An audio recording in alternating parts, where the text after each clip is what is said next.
渴望就可能，心动就发生。本节目由酷爽带感点燃无限渴望的百事可乐冠名播出。双11上淘宝更优惠。本节目由天猫双11赞助播出。美味曲奇趣多多，巧克力味豆多多，感谢我们的职场搭子趣多多赞助播出。华为全新旗舰平板电脑 MatePad Pro，5G 强光炫光，轻松大手笔，智能电混4驱，无惧雨雪湿滑。本节目由领克10EMP 指定赞助播出。本节目由专业做扫描3亿人都在用，职场必备神器扫描全能王赞助播出。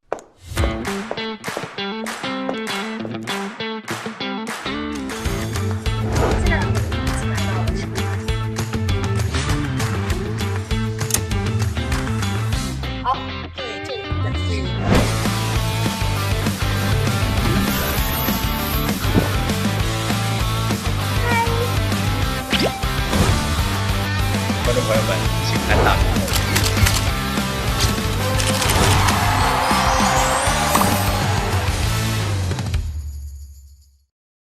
下一轮的考核的内容是深度访谈。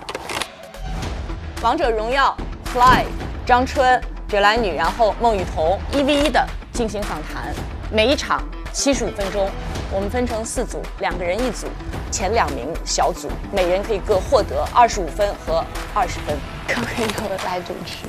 可以。真的吗？真的。这么轻易吗 ？Yes。我想采访他。那你来。我心目中更合适的人选就是你。必须。如果这一次我搭上的是任何一个人，我绝对不会让。但是如果是咱们俩的话，我感觉这是唯一的例外。我一定会努力把它拿下来。好刺激呀！游戏来了。在你上一份工作的时候，你是一个什么样的工作状态？可能每一天都是开盲盒的感觉，你并不知道今天会面临什么样的挑战。那为什么当时选择了去做另外一份看起来不太一样的工作？换工作这件事情就跟情侣分手一样，它就是没有什么太多的好妙的比喻。它端在那儿，这是必须要把它拽下来的。您其实改了几次名字，纯属扯淡，子虚乌有。你们在羊圈里唱歌，一派胡言，听不懂你的音，胡什么？但是没有看够，主要是。那您会害怕这种流量的消失吗？你觉得你面前那结会吗？这两个问题都给得很好。因为接下来还有2段，一段是 Fly 的，一段是张春老师。好期待。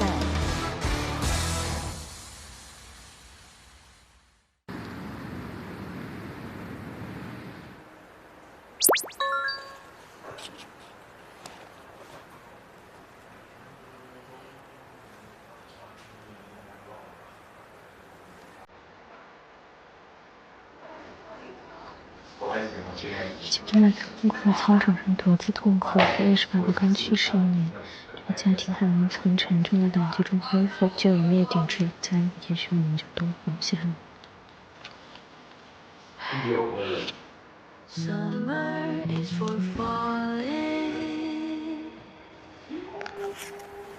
这是看哭了吗？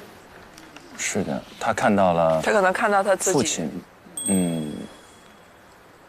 书中，张老师提到了他父亲去世之后的一些心境。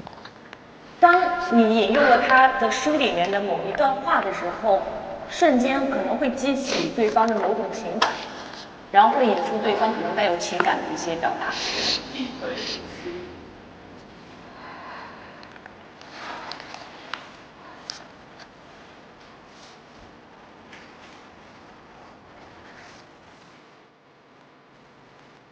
哎呀，玉哥终于发现别人哭了。我给你留一盒纸。谢谢，我也不敢看这个书了，一看就想哭。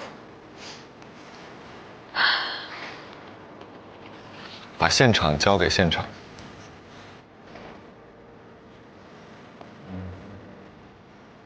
我老觉得这是我写的书，很震撼。我不敢再往下看了，再往下看我就得下楼去重新化个妆。我看一看。真的是想看不敢看，就每一句话都感觉是像我写出来的，我真不敢再往下看了。但是拿这本书，我心里会安心很多。很有力量哦。就是因为我其实还是没有办法很坦然的把这些事情说出来，就是包括我要跟他探讨这个话题的时候，我没有办法先说我是怎么样的。但是如果我可以打开来看着他，然后念一念他写的字，我一下就觉得很有力量。哎，你有被采访者疗愈过吗？一下子想不起来，但是一个一个的放在一块儿是有的。对，你有过？我有，还挺多的。哦，是吗？因为我们接近新闻当事人多，就特别容易。哦，哎，这个经历还挺有意思的。你是不是这些都看过一遍了？但再看一遍还是会很感动。是。唉，我看你写的这个也很好。其实我还是在心里给他梳理了一遍，也不见得会按照这个来。但我觉得你写的也就是真的很真诚啊！你们两个人现在都做到了完全的真诚。你昨天问你说没法再定义真诚了，我也没法定义，但我就是看到他就觉得很真诚就够了啊。会很棒的，你们采访会很棒的。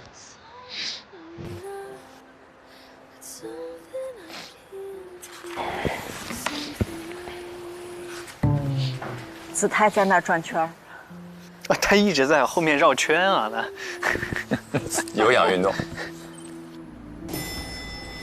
走吧走吧，不难过不难过，做得很好啦。欢迎光临 Hello, we're back。怎么样？如何呢？看着他们很享受。喂喂，怎么不说话？哎呦，林薇，我觉得有点荡了。有点荡，怎么了，薇薇？就是感觉一般。一般学霸都觉得自己考试对，一般就是都是这样的。哭得最惨的考了98。好了，我们可以走了。好，加油加油加油！拜拜。一般学霸都觉得自己没考好。对。林薇没有那个，他可能没有觉得成功破壳。你们访的就是75分钟。对啊，访满了。啊，怎么了？没事没事。薇薇，哎呀，林薇，怎么今天节约？没事，我的天哪！我觉得我们来这个地方就变得很脆弱，不知道为啥，老是哭。哎呦我的妈呀！哎，你这一直憋着吧？压力释放出来了吧？不是。就是很遗憾，然后有点对不起郎子感觉。唉，因为我可以做得更好，但我没有，然后我就会很难过。让他释放一下就好了。会不会水？缓缓。哎呦，这个好烦，为什么？就是围绕着我们，然后就是每次会被记录下来，真是。哎。你下回可以这样。平复一下。你下回这样。还是会被拍的。快跟我学这样。王玉，还是有王玉蹲下去。王玉说：“你躲到这儿哭。”还那么可爱的。宇哥现在会安慰人了。对，逗笑还是有一手。你们俩在干嘛？想干嘛？你们两个？这是有用的吗？是的，确实拍不到。真的吗？这样会让你觉得安全一点吗？哦，会。好。你看我们这个机器一直在找角度，在转了已经。你看，还是可以拍到。拍不到，不可能的。对真人秀有什么误解？什么叫景观社会？嗨，无处不在的 GoPro。访谈在我心里是所有课题里最难的，就突发情况很多，然后你每个人的理解也不一样，然后就会带有很多主观的东西，包括你跟艺人团队的沟通什么的。是因为孟雨桐她是一个戒备心比较强的人，你能感受到吗？但是我理解他，他也不能讲，他能讲什么？是个人都你看。但是我遗憾的点是我理解他，我完全不怪他，我没有资格怪任何人，我只怪我自己。我自己的点是我自己理解错了，就有点遗憾。但是你及时调整了，而且你最后也很好的完成了。那有的人被提醒了之后，他完全就再问不出来了，可是你还问了。对。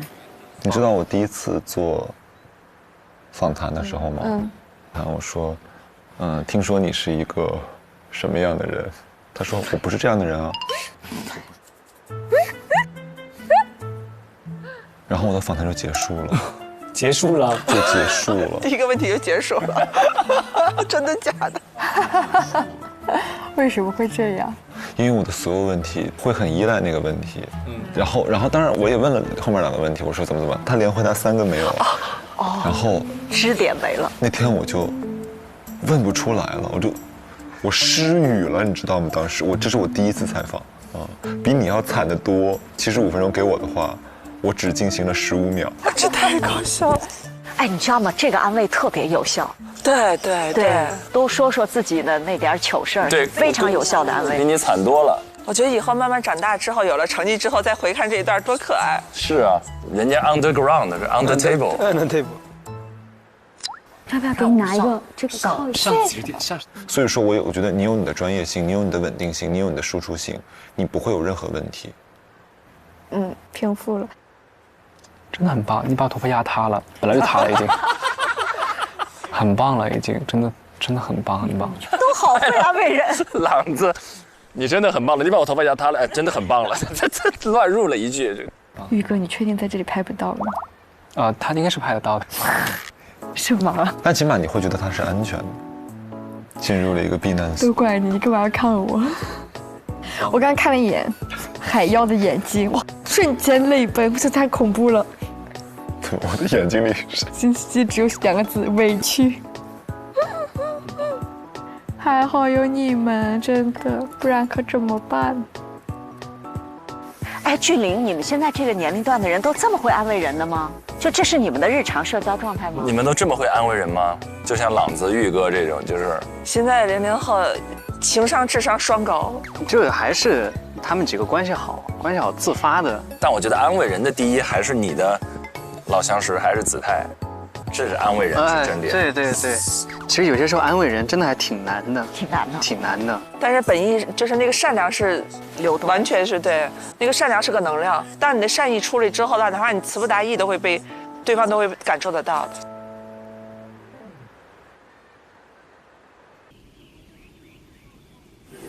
这里吗？好。哦，还没来。来了。你好。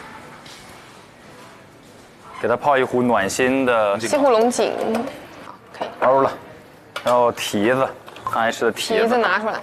各位好，今天带大家走进了解的这位嘉宾呢，是王者荣耀的职业选手。没关系的。其实我欢迎来。没关系。我特别好奇，我比较喜欢大家开开心心的这个 vlog 是 OK 的。放你飞牛。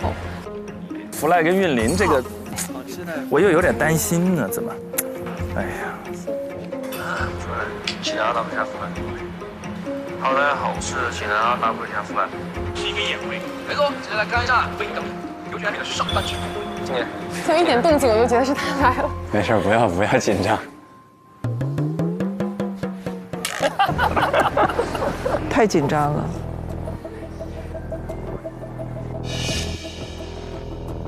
看一下情况。我感觉没什么时间跟他沟通了，应该。现在已经40了，登场8年的这时间里，他获得了8次冠军和7次 FMVP 总。加油，你可以的！享受这个谈话的感觉，享受跟他见面的感觉就 OK 了。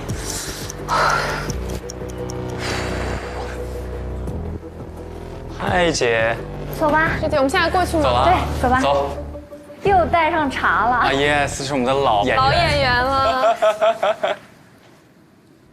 然后我对于那个 Fly 其实了解不多，反正我看完以后第一感受，很多的信息它是有门槛的。对，就是你没有接触过，你听不懂。就是对电竞的那些铁粉来说，可能也还不够解馋。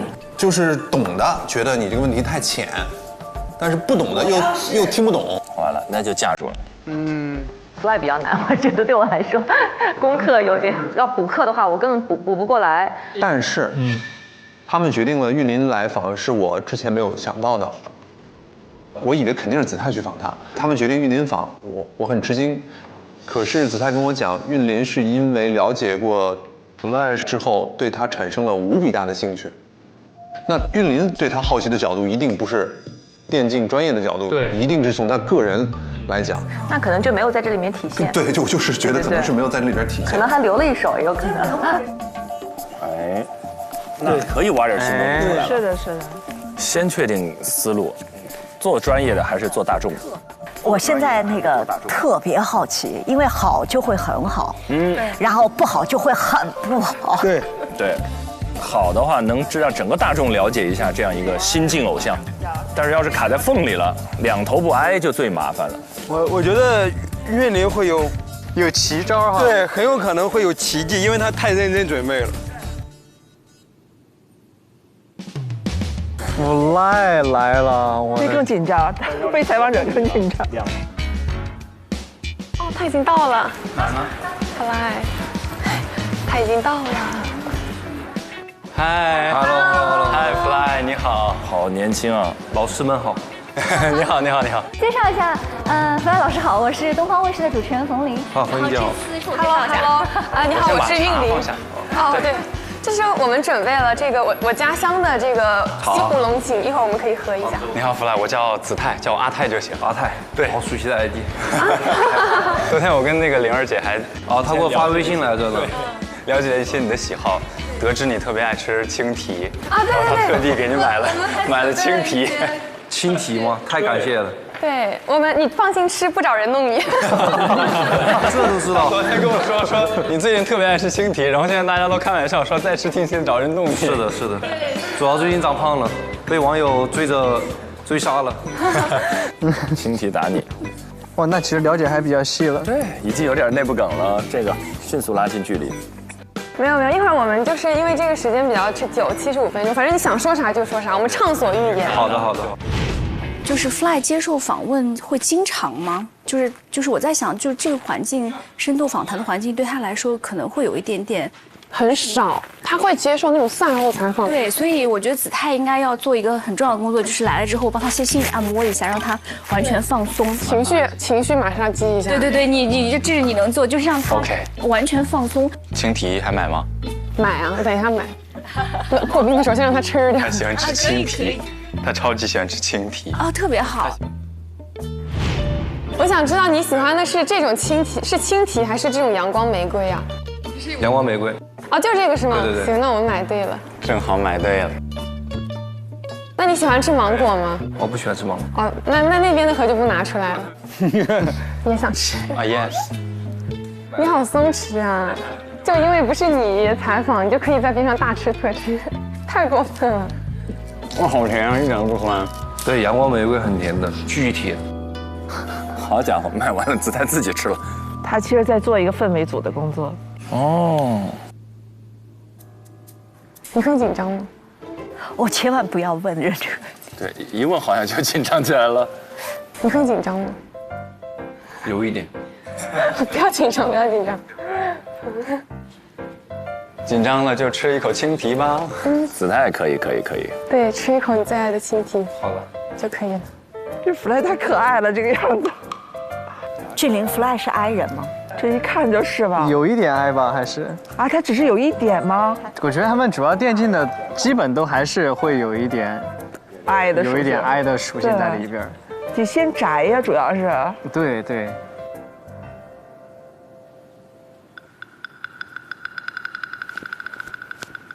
哎，你现在定居在哪里？俱乐部在上海，都在上海。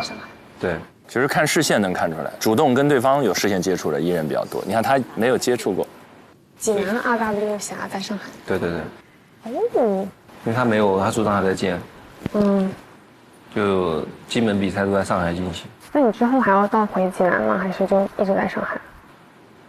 不一定吧，这个看吧。他主场不一定那么好。所以上海算是你们今年的主场？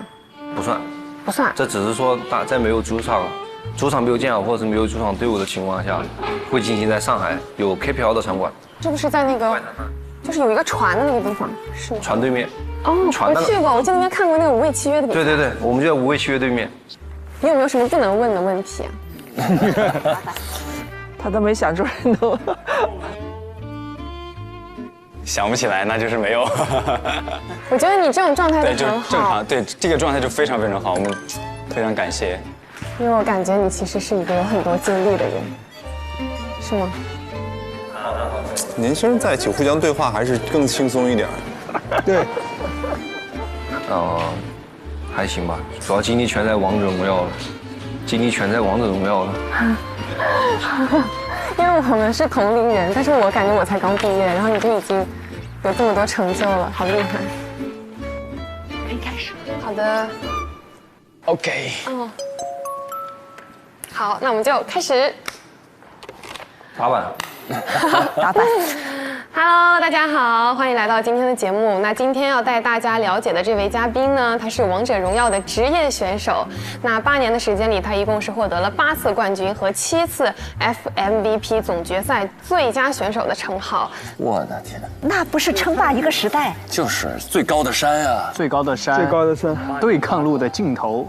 那从籍籍无名的小将，再到满身荣誉的飞牛大将军，他都经历了什么？我们一起来跟他聊一聊。Hello，Fly。Hello。我想知道，一般你喜欢大家怎么称呼你？是叫你 Fly， 还是叫你彭云飞？我觉得都可以啊，看大家想怎么叫。我觉得叫我大名也可以。叫你大名也可以，彭云飞。因为我印象很深刻的是，我以前有个队友叫墨酱。墨酱，他每天就彭云飞，天天在我旁边就彭云飞。久而久之，我也习惯了这种称呼。为什么他叫你本名你会觉得印象很深刻？难道平时没有很多人叫你本名吗？这么多届队友里面，就只有他一个人叫我本名，所以我印象比较深刻。但是他那个发音又很搞笑，知道吗？就还有发音比较可爱，那我就原谅他吧。他怎么发音呢？他就是嗲嗲的。彭云飞，是这样吗？比这个好一点点，但是差不多。比这个好一点。哎，韵林有他独特的方式。我刚刚有点过于就是做作了，是不是？还行。还行。好，那我叫你云飞吧，或者我叫你云飞和 Fly 好不好？因为你现在的 ID 是 Fly 嘛。对，可以啊。好，那我就换着叫，我都叫一叫。你最近是都在上海吗？对，最近都在上海休赛期。休赛期最近在干什么？我明天就要去新疆玩了，因为撒贝宁老师说了，不去赛林湖等于白活了，我不想白活。他还挺好玩的，好玩的，太可爱了。他们都有特别多的梗，其实。赛场之外，特别可爱。太可爱了，跟卡通片似的。对不起，刚开场就让我笑成这样。好的，那我希望你旅途愉快。但是在旅途之前，我们先来好好的聊一聊，好不好？很好的开场，不错呢。我跟你说一个特别有意思的事情，就是我觉得可能你自己都不一定能注意到。你还记得你是几年来的上海吗？我来的比较早，我好像是2015年来的。那你还记得你15年第一次来上海那个时候的情景吗？就当时坐个大巴车，我就3天3夜我就过来了。坐了3天3夜过来的。对，其实来到上海给我的第一反应就是我很迷茫。很迷茫。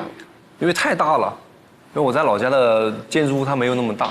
我一下车，因为我坐的是大巴过去的，然后刚好下去的时候那边很多高楼，然后我抬头望我就很迷茫，因为当时我要等我爸来接我，所以我在那边一直在自己在那逛，然后没有见过这么大的建筑物和商场跟超市。所以我当时是比较迷茫的，然后也比较期待，就跟一个好奇宝宝一样，我就在那里转，因为那有个很大的建筑，我在那旁边转了一圈，走了很久，我记得。没有记错，那个时候应该你才16岁。16岁，对，16岁。16岁，对。那你真的很勇敢哎！16岁那个时候，我想想看，我16岁在干嘛？我应该是刚上高1那个时候，就是可能我从来没有一个人出过，除了我们这个小区之外的门，就是你好勇敢。那你那个时候拿了多少钱来的？啊，这个问题很好啊。500块钱吧。是谁给你的？我奶奶给我的。我说我要找我爸去，想自由一点，然后就刚好我爸在上海上班，然后我也没去过上海。所以是你奶奶管你管得特别严吗？因为他对我会有一些他们的想法嘛。比如就会想让我去学个手艺，然后在那个职高。学个手艺，但是我当时想，我说那我学个手艺，我不如自己出去。我爸不是本身就是有这个手艺嘛，我就直接去找我爸去。你爸爸，您父亲是厨师？对，厨师，他是厨师。学什么呢？那个时候？当时我就从切配开始啊。切什么？切配。切菜。对，那个专业词语叫打合。哦，打合就是你在上海第一份工作是在一个餐厅里打合。对对对。那你那个时候第一份工作一个月赚多少钱？我是上海最低工资，我领低保。多少钱？可以说吗？2100块钱。那份工作你满意吗？当时那份工作？很累，但是拿到工资的时候我是比较满意的，因为我的付出有收获了，因为真的很累，我以前从来没有觉得上班会这么累。怎么个累法？这个问题好，真的。对，16场景化了。对，因为很热，夏天那里巨热，然后每天都是要去切料，然后搬东西。因为我那个职位是比较杂的，杂到什么程度呢？就是比如说今天 OK， 服务员太忙了，我要去跟他一起去端菜。然后呢，如果洗碗工太忙了，我要去帮他洗碗。你看多好玩啊！这些都是那个挺好玩的信息。哦，就相当于你是这个厨房里的万能砖，哪里需要哪里搬。也不是那么万能，因为有的活我是真干不了。就比如刚开始让我切东西的时候，我切得很慢很慢。比我想象的好哦。好很多。哦，跟你聊的不是游戏，对，那种人生的那种小细节。游戏王者的人生。对。哇，这个故事也很好。通过 Fly 的成长故事来带入，这样观看门槛就没有那么的高，整体还是比较抓人的。那当时你16岁，你是先在这个厨房工作，然后后面从这个厨房里离开辞职，回家陪了奶奶一段时间，然后再决定走职业这条路。那个时候你跟你父母商量了吗？你看进入那个核心了，进主题了。没商量的话，商量了呀，商量了一下，我说我去学理发去了。啊？你是骗他们说你去学理发了？因为当时最早去的话是没什么收入的，所以我不太想让他们担心我。那段时间的支出谁来负担呢？你看岳林特别能问细问题，场景化它，这真是个好习惯。支出的话，因为自己上班也攒了一点点钱，因为也不需要太多的付出，基本也有阿姨做饭吃，就是付出可以说是零成本。但是据我了解到，你是不是为了打那个王者荣耀，斥巨资买了个新手机？哇，真是巨资！我花了3个月工资去买，我还被我们爸差点要打我了。那个手机当时是多少钱？6088，巨贵。6088，那真的是你3个月的工资哎。对啊。所以那你是什么时候正式的跟你父母说我已经走上职业这条路了？这个细节问得好。对。而细节推进。记得是18年吧，18年还是17年的时候，因为当时登上 KPL 的时候已经有一点成就了，已经开始有收入了。我记得我登上 KPL 开始每个月都会领到工资，然后还有奖金。哦，所以你是采取了一个先斩后奏的策略，避免了一顿拖鞋的毒打。我爸当然也不会真打我，他只会阻止我。但我现在觉得你一点都不矮。从我跟你见面的第一次对话开始，我就知道这个人绝对不是个矮人。我有个故事，我跟你分享一下。最早打职业的时候，哎呦，打开了。你看，主动来。当时我的主教练是葛迷你，葛大爷。当时我每天打训练赛，我都是不说话的。我打完游戏也不怎么说话，然后跟他们基本就很难交流。我跟他们说最多的话就是可以打不了。然后当时我的主教练就觉得不对劲，他就鼓励我让我勇敢的开口说话。当时记得很清楚，他是给我的电脑上面贴了一个 nice， 他就让我说你不会说话，那你就从每天喊 nice 开始，让我多去跟别人交流。进入 KPL 以后也有很多这类的采访或者怎么样的，就慢慢的引导我就可以逐渐打开心扉了。对。天哪，我觉得玉林这一组要进入榜单了，我感觉。游戏，意外的好。Fly 对我来说也难，因为是专业项的难，但它脉络非常清晰。我觉得王韵玲有在追问很多的细节，因为你给他很多的抓手，让他可以讲自己的细节和故事。Fly 整个的输出和我们对他的了解都是达到一个新的层次的。那这么多年下来，有哪一段时间，或者说是哪个转折点，你会觉得自己有点扛不住了？可能那段时间确实处于一个相对的低谷。都是有效问题。怎么说呢？我觉得我整个8年的职业生涯有3次这样的情况。第一次是，队友的离别，就是18年 Cat 走了。对，18年 Cat 走了。因为第一次 Cat 走的时候我就很难接受，但是我没有表达出来，藏在心底里面。你为什么那时候不表达出来？因为我觉得很矫情，不太想示弱。他现在已经开始直面那个韵玲，开始有时候会有一些眼神上的交流了。对，已经开始接受了。对。那他走了，你有没有偷偷的哭？有的，偷偷的留小珍珠了，但是我没有跟他说。偷偷在被窝里哭。在宿舍小哭了一下，但是在他离别的时候，我是忍住了。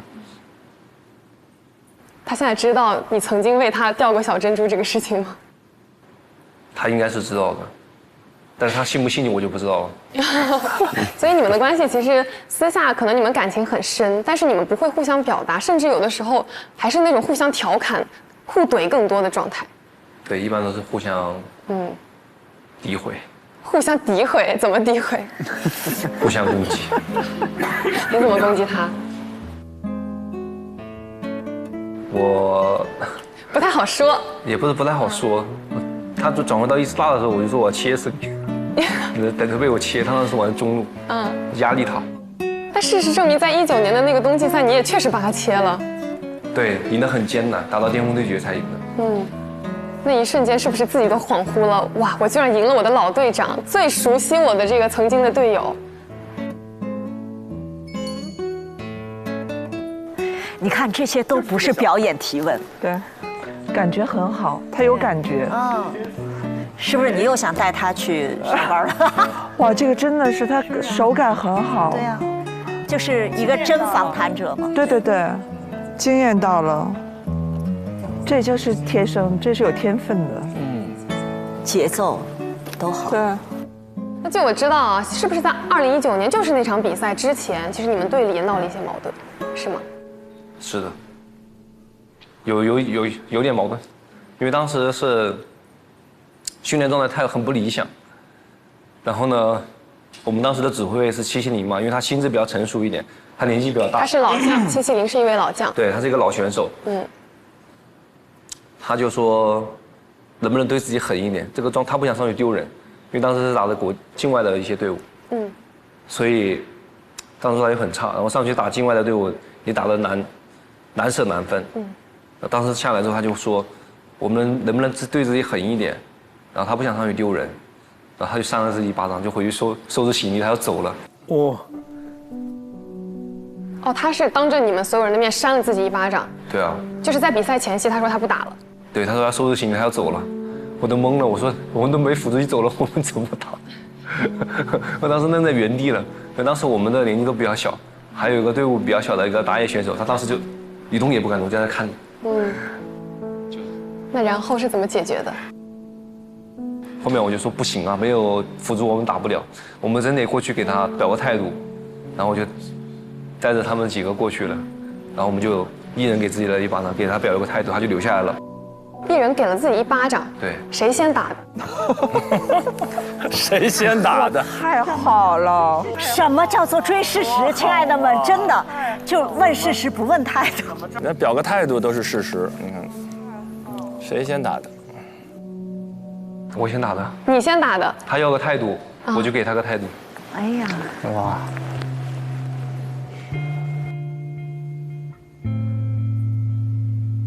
我就说我们一定会好好训练的，我们一定会加油的，我们一定会完成你的指标的。回来我们再拼一次。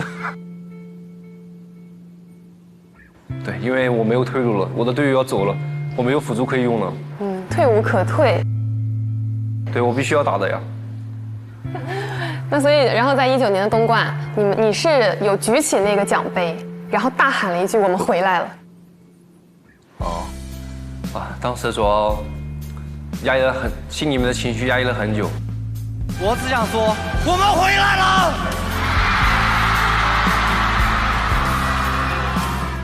我觉得虽然他话不多，但他话里边很多细节，有的时候你会有画面感。励志故事、逆袭，然后兄弟情都有了，非常画面，我都觉得应该就他们队拍的电影，就是脑子里都有电影了。那其实，在18年到19年的这个阶段，你是不是有过一段时间是做到替补席的？有一段做到替补席，可能是你有过非常多荣耀时刻，你拿了很多的冠军。那为什么18年，即便是你这样一个经验很丰富、有过很多荣耀的这样一位选手，还是会被安排到了替补席？当时的我肯定是不理解的，那现在的话，我慢慢开始理解他了。哦天哪，真的用心了，2天的时间。哎，我现在理解侯子泰为什么同意说还是让他来。这里下了多少功夫，我们前面的担心都不存在了，不成立了。他说的那些比赛的名字，然后具体的年份，俱乐部的名字，前队友的名字，他想都没想。我觉得他理解，而且他理解那个故事。你在这1-2天之内，你要在这么丰富的素材里面去找我该看什么，其实这很难的。王韵玲，惊艳到我了。那我记得在21年的时候，你发过一条微博，我还记得是4月21号还是22号吧。你说从 B 组打才有意思，因为正常其实我们知道我们这个比赛最好肯定是从 S 组开始，然后或者说再其次从 A 组开始。而且我觉得韵林就是实际上他肯定对于那些整个 Fly 的10年当中，关键是个一无所知，但是他很多东西能把它继承现在这个样子，真的是非常的用心了。哇塞，优秀！那你觉得你是努力型还是天赋型？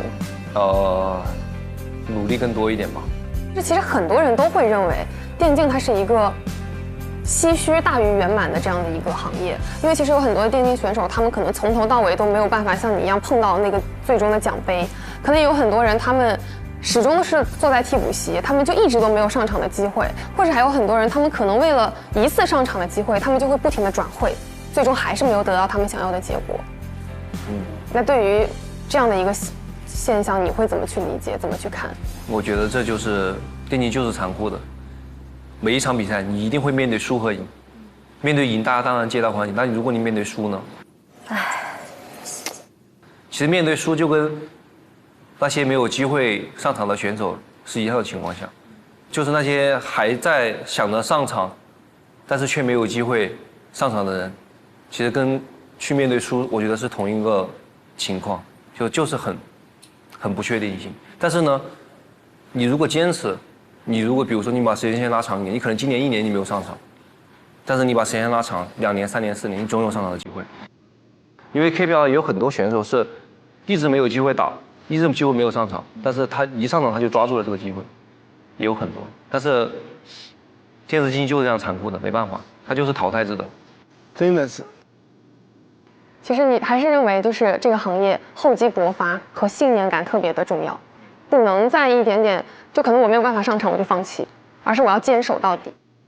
不管是现在 KPL 选手，还是未来想加入 KPL 的选手，应该把不能上场这个情况当成常态。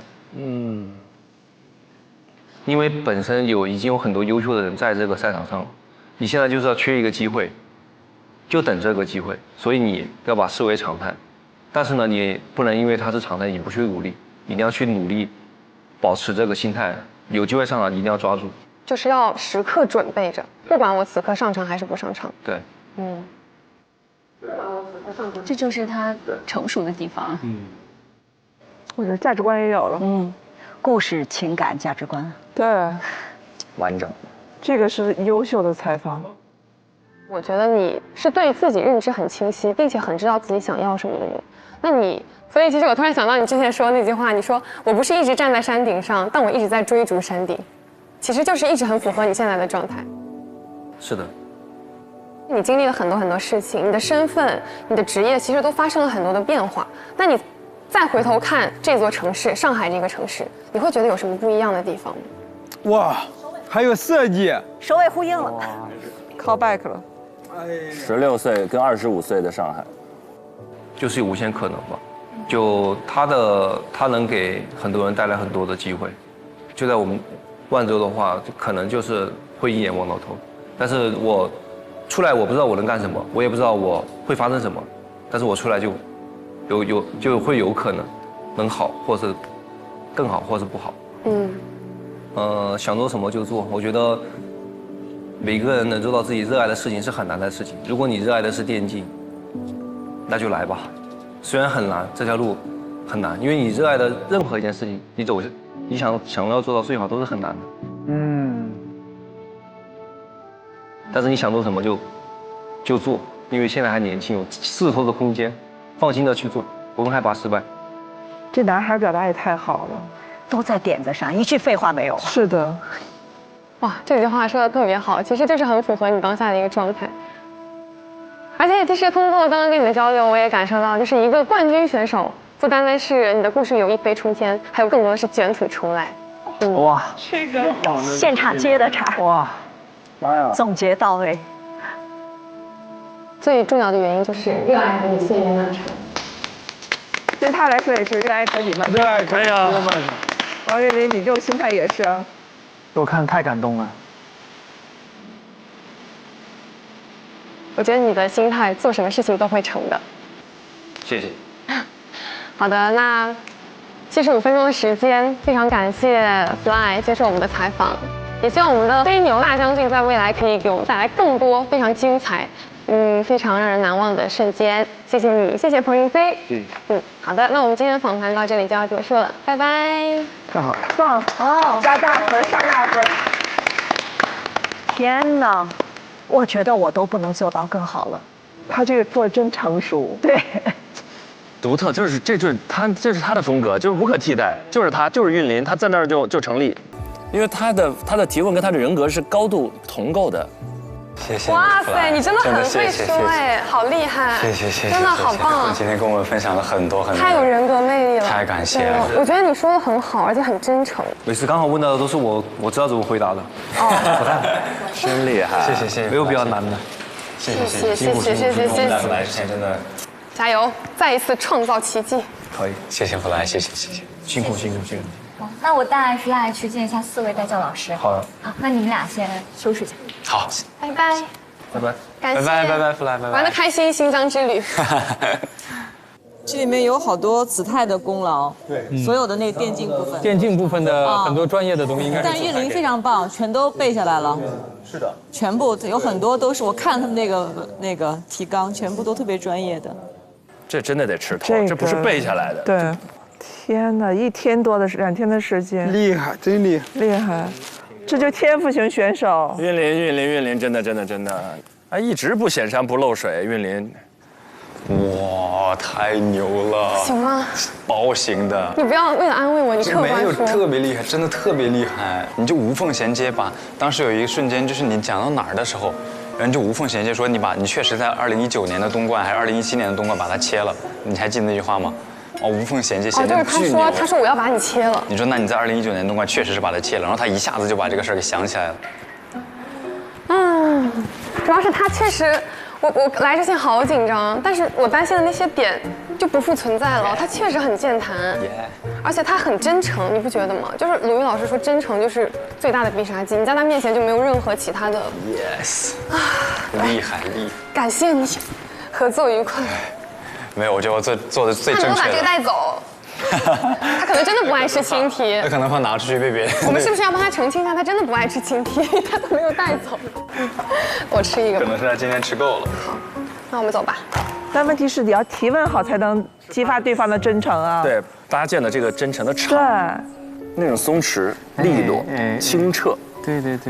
然后坦荡，又不会让你感到压迫。没有任何压迫。对。你就自然而然的一些小细节流淌出来，怎么做到的？他完全建立了叫做你懂我，我值得说。是，终于到我们了，也算是压轴了。哎呀，看看这组，本来觉得特别好选，对，这一下子，关键在旁征着了。郑姐写点什么吧。加油，最简单、最朴实的话。加油！给你画一个吧。让我画的很，哇，你画的是我今天的发型吗？但是我画的也不一定非常好看。哈哈，哎，你这个衣服画的很传神。展示一下你的画作。加油！加油！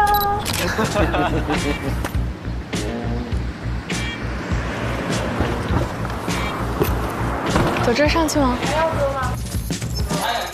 哦，那不走了。这是我们的采访场地。就这些全都是真书，然后这边会有一些画啊什么的。哦，我觉得这个场地它会比那种传统演播厅舒服很多，放松很多。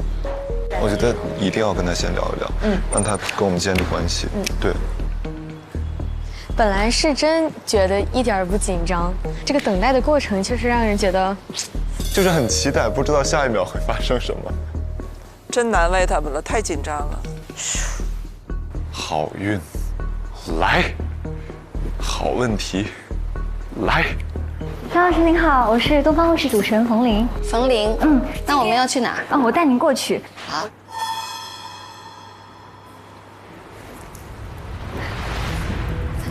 在哪儿？马上到，马上到，马上到，不着急，不着急。哇，终于等到。拍一集，拍一集，拍一集。如临大敌。庞真有经验，然后他也有他特别温柔话语场搭建的这种能力。看张老师了。Hello， 张老师。Hello， 哎，张春老师。你好，你好。这是我们2位实习生庞真还有王玉。真，你好，张春老师。姓庞真，庞大的庞。好，庞真。真，我叫王玉。王玉，那个玉是一个日一个立。对，你好，你好。感受到您的力量了。老师您坐这边，对，坐这。老师您坐这儿吧。吃饭了吗？吃了，吃过了来的。今天是这样的，是庞真他来采访您，对，然后呢，我在旁边做一些笔记。对。好。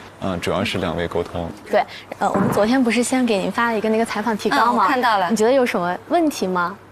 或者我的问题是，你们真的打算在这个时间内把这些问题问完吗？哇哦！老师会不会觉得我们给到太多？而且每一个问题都在问我的一生。不容易啊，这个采访。大家是不一样的受采者。对啊，这里面最难的是张春。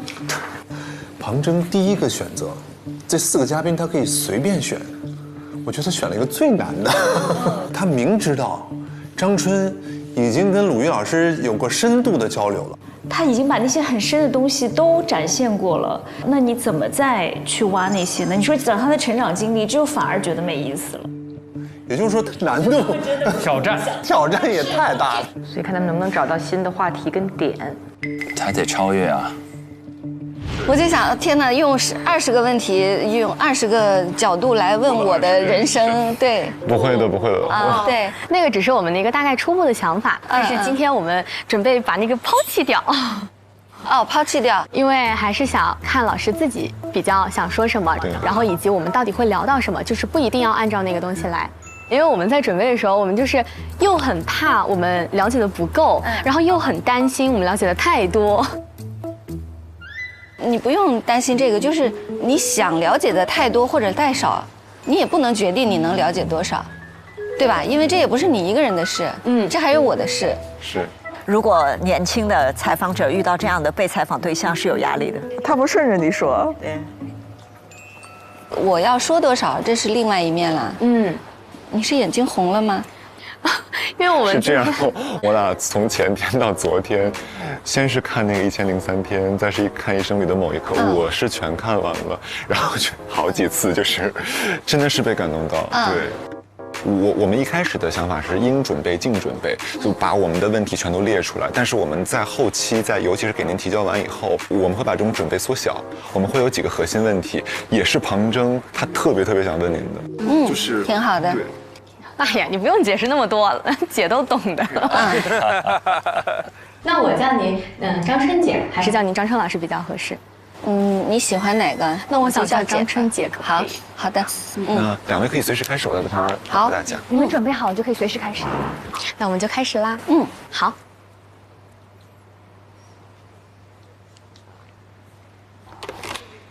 我们已经出第2集了，续集了，续集了。用旁观的角度看他们的故事。今天旁观者清，我们请到了一位很特别的姐姐。这位姐姐呢，她既是作家，也是心理咨询师。她还开了一家只在晴天才开门营业的冰淇淋小店儿，而且我其实特别期待能去一去。没了，没关系，在我的心里，我其实已经去过了，而且今天我在现场我还见到了你。他还是特别会讲故事、特别会创造故事的人。我觉得对他的抬头介绍定义实在是太多了。说实话，在我今天上场之前，我在反反复复的想，我到底要怎么去介绍张春姐。所以今天我选择直接把话筒交到他的手里，让我们一起走进张春老师，欢迎他，欢迎张春老师。张春姐，你觉得我刚刚对你的这段描述，你还满意吗？有一点点不满意，就是这个店已经关了，所以我就自己赶紧补充上了，所以没有那么满意，没关系，因为我也不是死人。太真诚了。易立竞老师应该仿一次张春老师，我觉得这个肯定好看。我们俩都不是属于顺着对方说话的人。对，我已经期待噼里啪啦、噼里啪啦、噼里啪啦火花。我自己补上就好了，所以你也不需要一次性的全都搞到完美，不重要，没事。哇，你的这句话也是让我感觉一下子就放松下来了，是吗？对，因为我来之前一直在思考，就是你已经参加过那么多访谈了、节目、播客、录制，在这些人面前，我是不是显得相对来说会比较稚嫩一点？你本来就年轻啊，这个是你的特点，它也可以是你的优势。那你在就是接受不同的年龄或者说不同的性别、不同的人在采访的时候，你会觉得给你有很多不一样的感受吗？说实话，大部分没有不一样。人们对我的投射、对我的兴趣，它是比较集中的。可能我就是有一些社会身份、一些社会标签，所以人们对我的想要了解的东西就是类似的。所以其实，在之前的过程当中，你是不是会经常反反复复的回答一些就是很类似的问题？会，然后我就会就是如果他有前采或者是有提纲的话，我就说这些你去看这篇。对，我都讲过了，为什么还要我再说？倒也没有不耐烦，我理解这种情况。那如果你还有超出这一篇内容里面你还感兴趣的，那你就再问。如果是在这个范围内，那我们俩都省事。其实我在做功课的过程当中，我发现一个很有意思的现象，就是有一些人他们可能不太认识张春姐，但是认识你的他就爱你爱疯了，是吗？抓得好。你这个结论是怎么得出来的？就是当时我们整个课题组在场所有的女生，我们就说，我们都知道张春老师，我们都疯狂的爱着他。然后我们的男导师，包括我们的一些男学生都说，好像是没有听过。我就发现，感觉这好像是一个很有意思的现象。看来我还要努力。所以我觉得今天就是可能我也会问到一些重复的问题，但哪怕有一个人他不知道您，或者说他没有听过，没关系，我并不讨厌这些问题。你看这个放下来了，已经进入聊天场了。刚刚在开头的时候有说到，其实张春姐你之前是做过好多不同的工作，是有很多不同的经历。你是从小到大你就一直觉得我要过不一样的生活，还是没有？谁小时候知道长大了要干什么？你小时候知道你要当主持人吗？我知道，真的啊？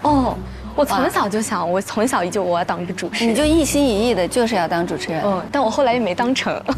你什么叫后来？你现在也还很年轻啊！你说的后来指的是，就是我当时本科毕业之后，我本来其实就是很坚定的，我想要当一名主持人，但是因为各种各样的原因，我最后就没有走这条路。但是现在我又走到这条路上来了，就是这不是殊途同归，然后兜兜转转又回来了。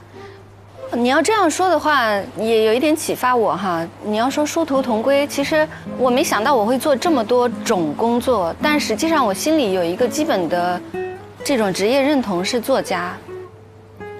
这一点上确实是从小到大一直都有这个念头的，只不过我大部分时候没在写，但这不影响我把自己当成作家。那你现在还在继续这份工作吗？我觉得我应该到死都是，哪怕我从现在到死都没有再写一篇文章，我也自己认为我就是作家，这一点上来看跟你是类似的。哦，其实说到类似，我是觉得我们之间有很多相同，可能我对你做的功课要多一点。我当时看了就是你写的这本书，就是我确实要说，在认识张晨杰你本人之前，我其实是更早的先看过了你的书。像上次我在跟张春做播客的时候，因为我提前把他的书看了一下。当你引用了他的书里面的某一段话的时候，瞬间可能会激起对方的某种情感，旁征学到了，然后会引出对方可能带有情感的一些表达。有一段话还是给我就是造成了非常重的一个冲击，就是你在说这个社会它对女性的这个压力是双面的。我当时被冲击到的并不是说你说出了这个现象本身，是我发现我身在这个规则当中，但是我不自知。就是我从小到大一直是一个很循规蹈矩的，一路按着我要考最好的高中、最好的大学，我要成为一个什么样的女性，我在按这样的步子在走。但是我没有意识到，这好像它是对我双向的一个压力。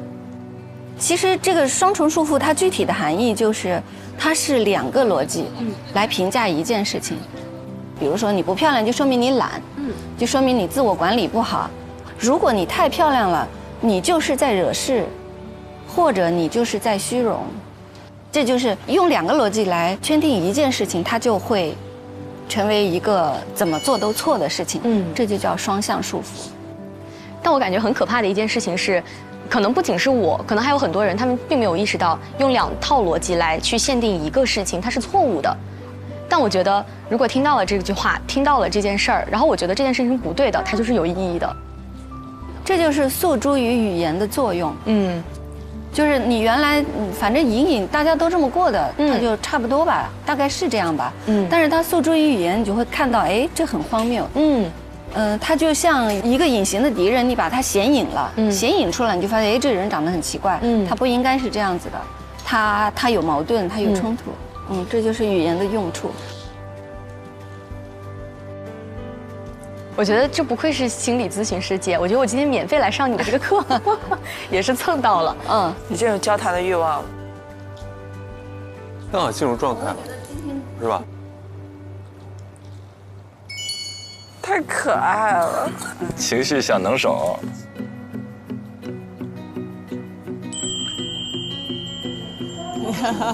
鼓励，情绪价值，情绪价值。还有这种啦啦队，我怎么没有？我以后得要一个。我也要一个。我去，咱俩互相给对方当啦啦队吧。咱俩不是要成立灵力组合了吗？对，可以，互相来。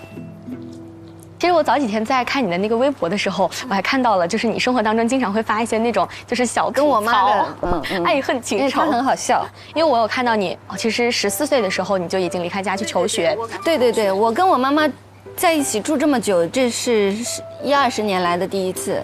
我们已经分开很久了，其实有很多陌生的时候，我们甚至不知道对方爱吃什么，我们只有一个共同的爱好，就是吃瓜子。嗑瓜子儿。对。然后我也经常找茬跟他吵架，听起来你感觉很叛逆，可能也因为离开太早了，没有尝到我叛逆的那个厉害。现在可以尝一尝。对，现在正在尝，他正在吃这个苦。也不是苦，对于妈妈来说，它是一种甜蜜的幸福。真的吗？真的。这有细节了。跟妈妈的故事。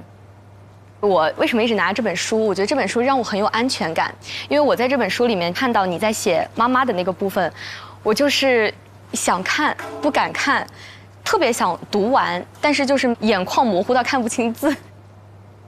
我有时候在想，这本书会不会是我写的？我妈妈是会计，然后你妈妈也是会计，真的啊？然后里面的遭遇、经历、说的话、做的事一模一样。真的。对，然后我必须想读一下，就是我真的非常感触的一个部分，就是我的同学告诉我，遇见妈妈在空旷的操场上独自痛哭，那时候爸爸刚去世1年，这个家庭还没有从沉重的打击中恢复，就有灭顶之灾接踵而至，这一切又落到了妈妈的身上。如果换个人做我妈妈，也许我们就都活不下来了。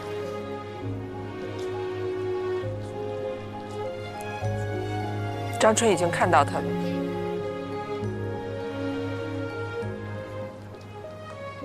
你也生过重病，你爸爸也走了，在一模一样的时间节点。我妈妈她是这样，在我爸爸生病的那一年，我做了一个手术，我的外公做了一个心脏的支架搭桥，然后我的外婆摔成了重伤，我们4个人住在一个医院里。天哪！然后所有的担子落在我妈妈一个人身上。天哪！那个时候有没有什么支柱可以支撑着你下去？完全来源于你自己。我妈妈，就我觉得我是我妈唯一的支柱，她也是我唯一的支柱。如果我垮了，或者我伤心了，或者我崩溃了，她一定会比我先倒下，所以我必须要牢牢地立在那个地方。所以我在看这个文字的时候，我突然有一种就是平行时空的我自己，但是我写不出这样的文字，我只会说我妈好惨。但是我在看你的文字的时候，我有一种就是很震撼的力量，然后穿过我，击打到我。你说有这样的榜样在我的面前，善待生命的决定也变得越来越清晰。我觉得他也看到了，我比那个时候幸福多了。我现在觉得人生还挺有意思的，可以的，我们都过来了，多有力量的故事。这种故事能够碰这么高，碰到一起，它是一个极偶然的情况。对，但是他就说点前走之后，他就直接拿出自己的故事撞到张春，就是这么有感情的回馈。但确实有啊，就浓度很高啊。我觉得他还是很勇敢的。对，他有真诚换来真诚。小时候我没有意识，就是什么是榜样。但是大一些，成年以后，我会有这个感觉，而且现在我越来越觉得，我刚刚做了一期新的节目，还没有上线，就是写普通人生脚本。我现在觉得这个脚本，我妈妈一直在执行，就一个普。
对，我使劲忍着呢。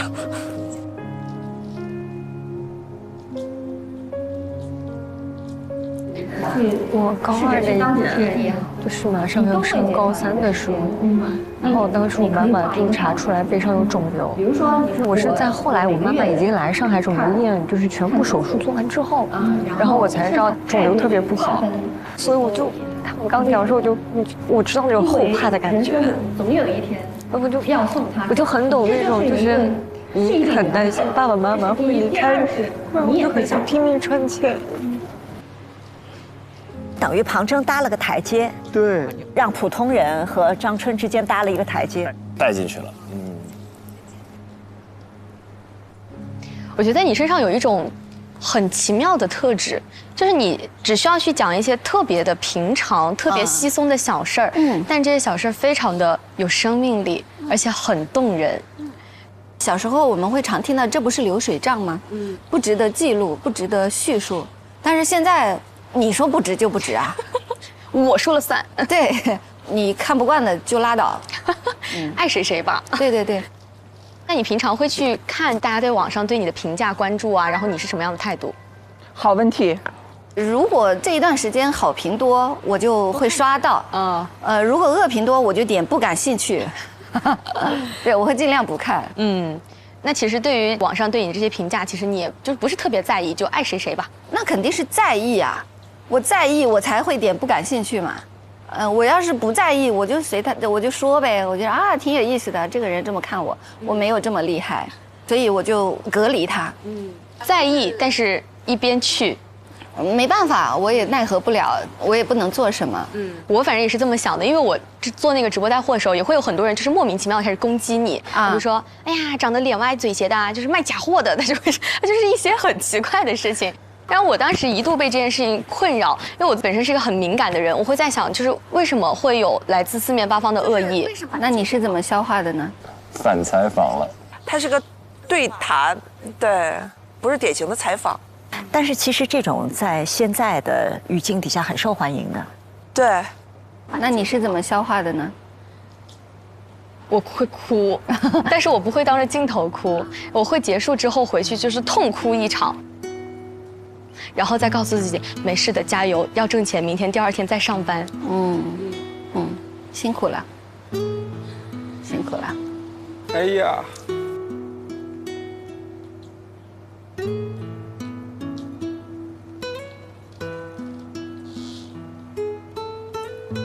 不容易，你去消化这些不会很容易的，但是我可以告诉你的是，老一点就会好一些，对你再过10几年、20年，你可能哭的时间短一点，甚至不哭，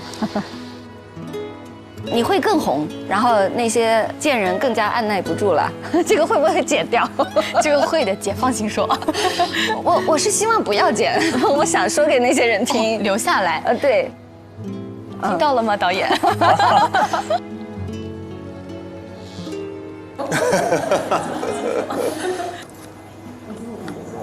我们在今天见面之前，向鲁豫老师偷偷的打听了一下你，然后鲁豫老师他其实一直在重复的强调，他说你是一个非常真诚的人。现场我也感觉到了，就是你可以和一个第一天见面的人，然后去谈论你的妈妈。在我看来，这其实还是一件蛮隐私的事情，感觉好像陌生人之间他没有办法那么快速的去建立联系。所以我当时也特别的忐忑，我说这能说吗？我说我很害怕，就是当我去表达这件事情的时候，然后对你来说，它其实可能是个负担，或者说它其实是一件我不太去愿意说起的事情。但是你有这么多责任吗？我觉得是这样子的，如果我有负担，我就拒绝呀。所以我觉得这不是你一个人的责任，这个谈话是我们2个人的。所以你做你的，直到你被阻止。特别好。王玉又给情绪价值人说好。要不然我们怎么衡量我们可以跟别人干什么呢？我对我的生活的看法就是，所有的事都在冒险。当然了，你是第一次见面的人，这是一个冒险。可是认识5年的人也会背叛我呀。那何以见得那种情况下就没有冒险呢？都有冒险。你说我们是第一次见面，但是这也可能是我们最后一次见面。所以，如果我们不把这个当成是第一次见面，而是最后一次见面呢？是不是可以说了？好像感觉什么都能说了。对呀。有没有可能也不要去听那些大道理什么的？对，很多大道理他们就是骗人的，所以少听一点。所以你其实对于这些大道理，你会保持一种很警惕的心理。对，就是我现在何止警惕，我根本不听。包括一些针对女性的这种老登话语，比如说你要独立，你要大女人什么的也不用听，他说白了都是大道理而已。啥叫不内耗？张春就是像那种野草似的那种野蛮的生命力，特别蓬勃。就用郑清文的话说，就是当命运垂青我的时候，我就信命，啊，他不垂青我，我就不信。这倒是也给了我一个新的视角。是的，是的，丰俭由人这些道理呢，你可以听，但是我做不到，它就是没用。警惕那些大道理，警惕那些金句，更要警惕那些爽文。对，我也觉得世上可能真的有哈，但是我不信，那我就只讲我相信的故事。我觉得张春的生命已经被迭代，就是又更新。他进入了表达值得的状态，就是值不值得说是知识分子最大的防。哇，太好了！我觉得他已经不是在访谈他对面的那个嘉宾了，他甚至都没有说让对方回答问题，就是他抛出一段自己的想法、感受，然后等待对方的回应。只有张春，你只要跟他坦诚，他什么都能接着。对。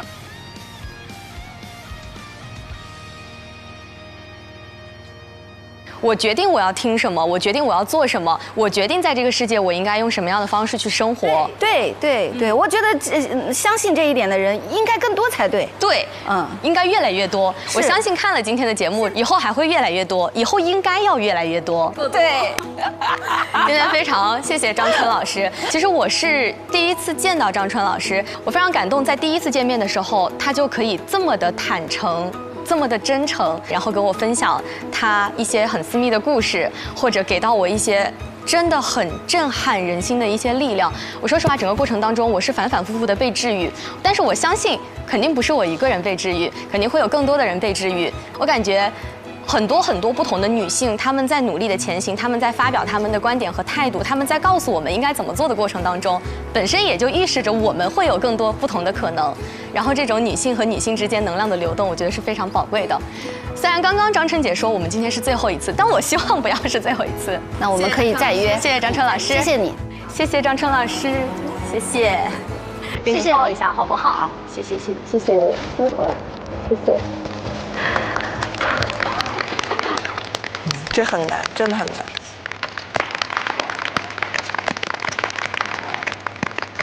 太棒了，我们的同学们。沉郁的脸。我觉得张春在某一个时刻转化成了心理治疗师。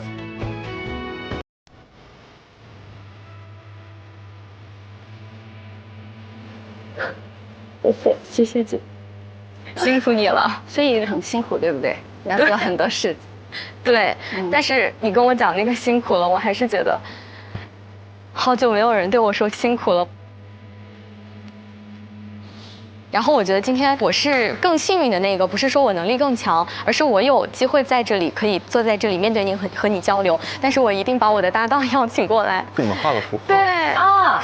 但是我在央美面前，画得很好。我就是觉得央美认证。是吗？太好了，那我开心了。啊，因为我非常好。我也抱您一下，谢谢。哎呦，慢点。没有，不会。老师您先。谢谢，辛苦了。哦，我喜欢，怎么办 ？Oh my god！ 难了！哇，这个太难了，这太好了。哎，我们这一期开始之前不是信心满满，觉得这盏灯必亮吗？这怎么弄？幸福的烦恼现在是都这么优秀。对，这两段都是震撼的发挥。我们先说前面韵林那一段。哇，那一段完了之后，我内心真的难以平复，久久难以平复。我不知道为什么韵林身上有非常清新的一种特点，而属于这种年轻世代、00后世代沟通交流和访谈的一种新范式出现。他的接话怎么那么自然，又短又细，然后像小针一样准确。说我们当时每个人抽了自己一巴掌，谁先抽的？就他那个下意识的反应太棒了。我自己会觉得是王韵林的这段采访是成熟的采访者的样子。因为我一直觉得，就是某个行业做到某一个级别的时候，它一定是有天赋存在的。对，天赋加努力才可以达到那个级别。在这段采访中，我甚至都没有见到青涩。这个是让我觉得特别感到惊艳的。虽然说张春和这个庞征那个故事特别感人嘛，但是如果说采访的话，我还是选王韵林。还有一组，选2组。选2。就现在你要选1、2名。哦，那就是雨佳和诗文嘛，是第2。没错。但是我觉得王韵林的那个是断崖式的。哇，这么高的评价，在这4组里面，韵林是断崖式的优秀。他是一个完全成熟的，这段采访拿出来就是成熟的采访。哇，天哪！简单的说，就是你看完一段采访之后，你对这个被采访者，无论你认识不认识，你不认识，你可能会想认识他，对不对？或者你对他有一个觉得这个人是丰富的、立体的。那你认识的人的话，你会觉得说他有这样的东西，有增量信息。就我们采访就要说重新打量每个生命。比如说对于公众人物来说的话，他有没有被重新打量？叫者来女和 Fly， 我甚至看了他俩的采访之后，你知道，我现在对这俩人感兴趣，我想采访他们。你们觉得里头有什么废问题吗？起码现在呈现出来的没有。但是我至少我个人感觉是庞征也很好。我觉得如果一段访谈的内容可以打动看的人、听的人，它本身就是有质量的。至于我是用一个问题激发的，还是用我自己的故事激发的，我都是激发。所以我觉得在这个意义上，采访者有的时候未必是用一个问题，他敢于用自己的故事来激发，当然也是一种激发。他激发了张春对某种生命状态的表达，就那个表达本身是感染人的。就是韵林和庞征，他俩一个很大的区别，一个就是让你有没有回到当时的场景里。韵林其实一直在让 Fly 回到细节，去给大家展示出来我有这些东西。但庞征给我的一个感觉是，张春老师在照顾庞征，是的，在治愈他。对，在治愈庞征。如果说只是对人物的理解的话，肯定是我对 Fly 更好。但是那种情感触动上来说，肯定是庞征这一组会更好一点。我从观众的角度，我觉得我在那一段里面，其实我是有收获的。就如果你前面对张春了解的特别多，你会觉得说但其实大多数的人也许没有对张春那么多的了解。那么那一段，我觉得我在那一刻从情绪到内容上，我是被打动的。它也许不完整，但是它打动人。我的评价是一个采访者，那采访者的话是王韵林，他是靠着采访，就真正是访谈的这种状态出来的。庞征的话，他是在某一个点打到了这个他的被采访者。有没有这种可能？就比如说庞征去采访另一个人，那你觉得他现在呈现出的这个采访的提问的方式和表达的方式的话，会达到什么效果？但是你也没有办法判断，叫庞征去采访另外一个人，他不会用别的方式。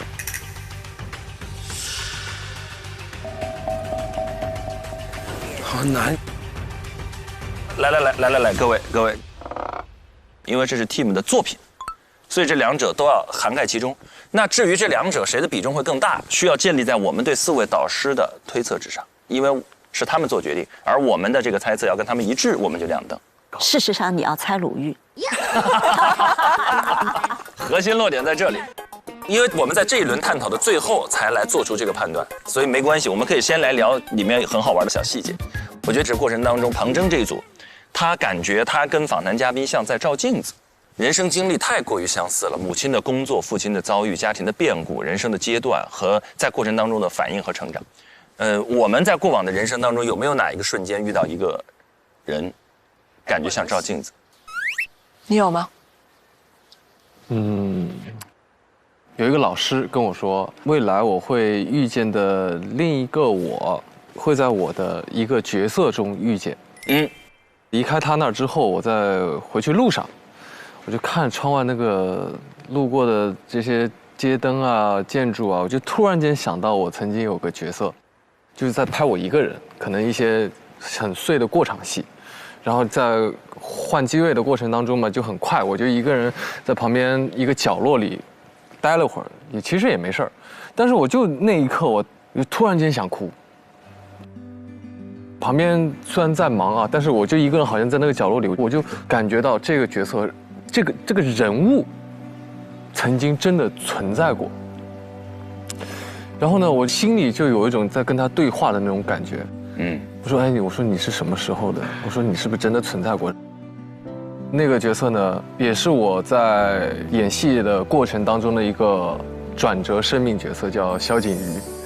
就是我去年在拍第2部的时候，一个人在角落里，我就觉得这个人真的存在过，就存在过，我曾经见过他，这种感觉。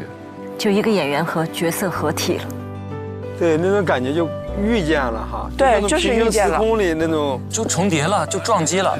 这个角色也是给我职业生涯带来一个转折的一个角色。那种是比相信更大的力量，我觉得。志胜有吗？我还好吧。挺独特的。有2个智商就可以演漫才了。对，有2个智商可以演漫才了。我还好，但是我碰上那个，我当时去演戏的时候，会有光剃，就是4个剃光的那种，然后跟我长得巨像。郭兰哥他们不也有去我那个戏吗？一开始在那盯着我半天，我在那边，我在喊他们，他说你不在那边吗？然后一看是那个我那个替身，就长得巨像，而且我俩之前都没见过，我俩说话的表情都有点像。哦哟，真的。他也是山东人吗？他不是山东人。哎，那个人他自己有什么感觉？他见到你的时候，他也很震惊，他跟我说哥，我也没想过我有一天能当男1号的替身。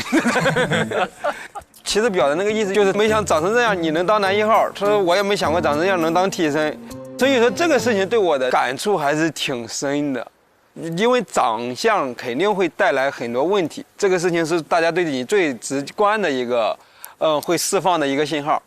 所以他当时看到我之后，他经常会说我治愈了他一点，就是庞真也会说的那个叫他看到了另外一种可能。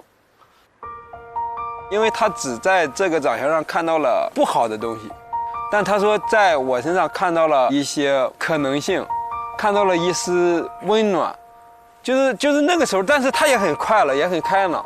我不是说那个他就不快乐不开朗，但是他一定会是带给过他一些不一样的东西。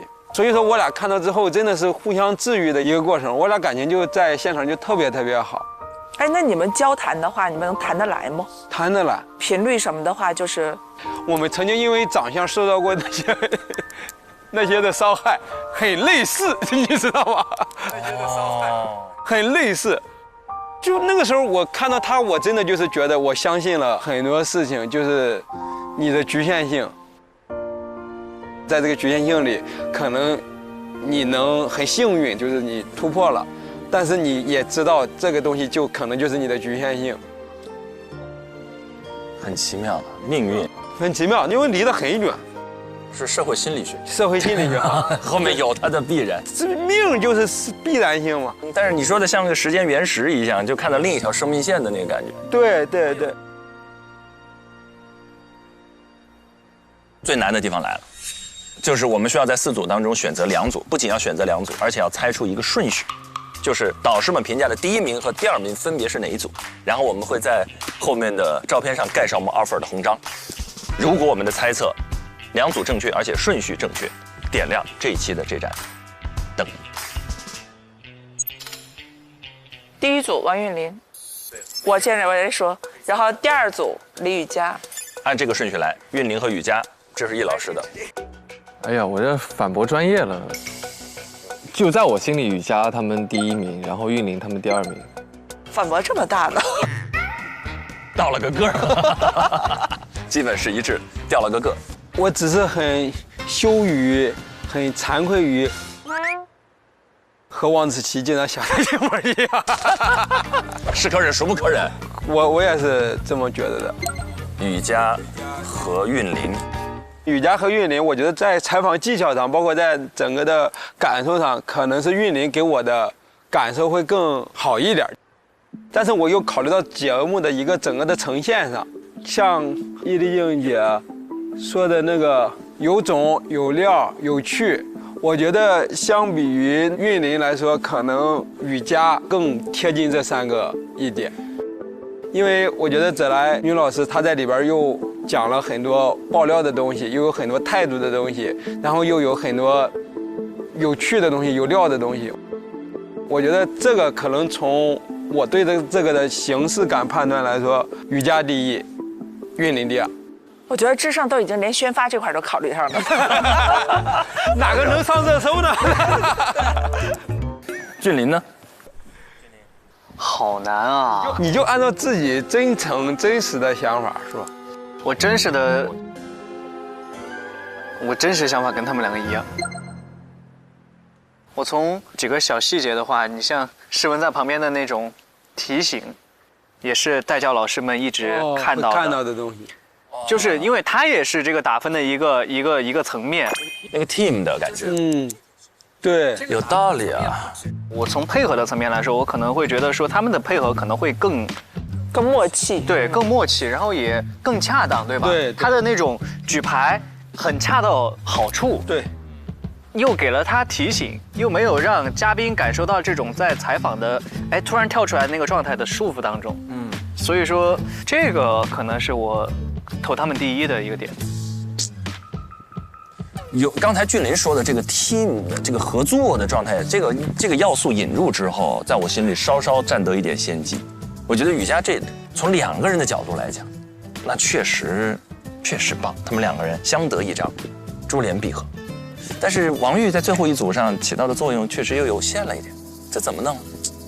哎呀，我可能有一个不太一样的选择。嚯！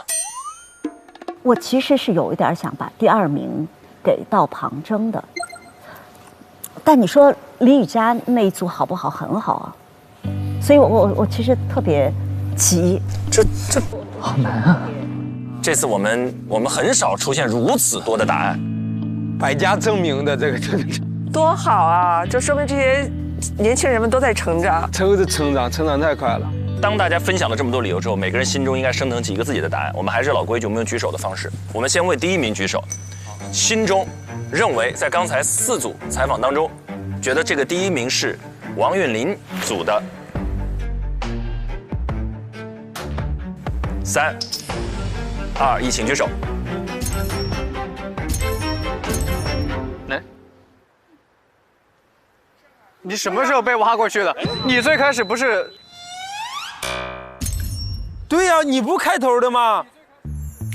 因为我说了，我自己内心是排第1的是韵林他们那一组，但是那既然2位专业的都说他们依然是第1，那我肯定是选韵林这一组呀。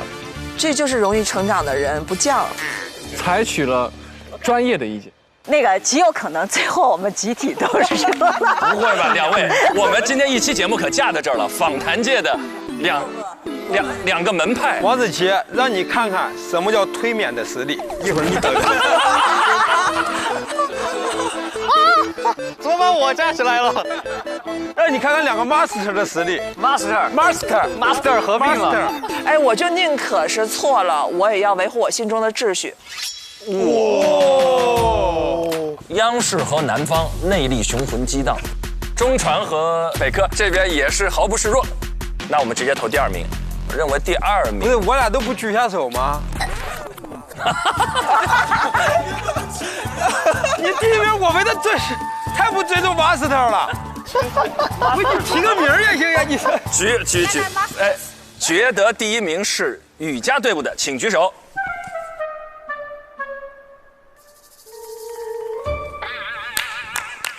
优秀。